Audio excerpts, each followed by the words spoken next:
Hey there, it's Teray Holmes back again with another video on finding motivated sellers. Before I begin, please make sure to like and subscribe below, and please make sure to leave me a comment with any of your questions.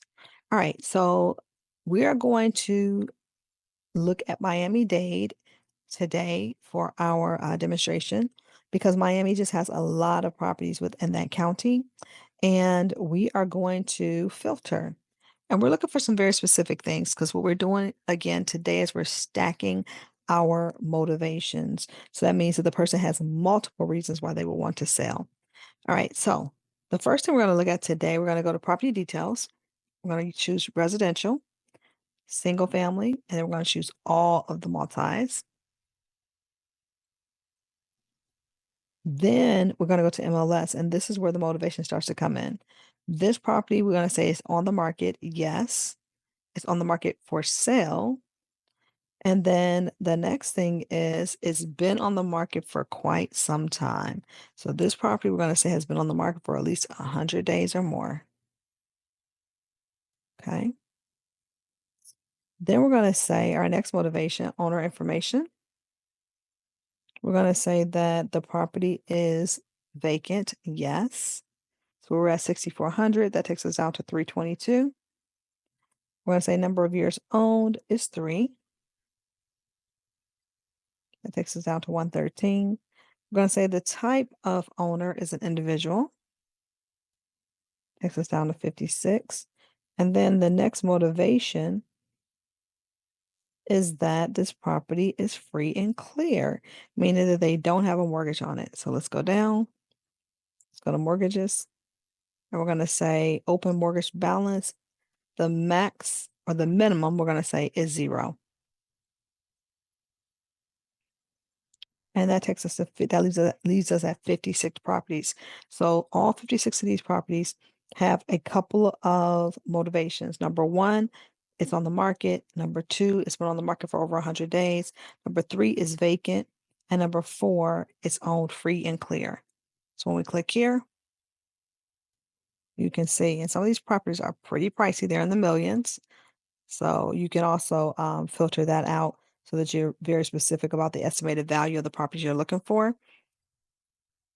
And of course, we know that in Florida, there are a lot of people who buy properties and they leave them empty because they travel back and forth. They're snow bunnies. And so here we go. This is a duplex. We can look at that one. And then that tells us it's currently active. Now, it gets a little tricky because this one says that the price is 2,500, even though we asked for properties that were for sale. This realtor did not put that it was for sale. They put that it was for rent. I mean, they put that it was for sale, not for rent. So we're going to go back in and we're going to make an adjustment here. So we're going to go back to the MLS. We said on the market, we said for sale. Okay. But we're going to change this. And we're going to say that it's on the market, the listing amount. We're going to say minimally is on the market. Looks like for 50,000. And that should change that. Great. It takes it to 37 properties. Okay. And we can max this out too. So let's say we want to go up to $1 million. Okay. So now we're at 20 properties. So these properties here, not sure why this one's still in there, but let's click on it and see. It's still in there because this property is priced to rent at $50,000 a month. So that's why that one's there. Okay. Which I sort of figured that. So we could have taken that price up a bit in terms of going back into filters, going back to MLS, and going back to, we start at 50. Let's start realistically, start at 300,000, and that gives us 15 properties. Now we have properties more within a reasonable price range, and then we can look at these and sort of see. We can tell this one needs a ton of work. Looks like it may have been in a fire or something. Says that it's pending, but I would always, fire damage, yes, will be sold as is.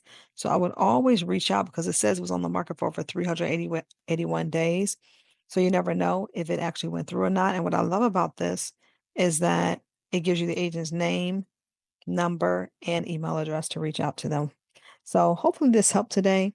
as you're stacking your motivations for your customers and clients, and you're looking for properties, this is a really great way to do it through PropStream.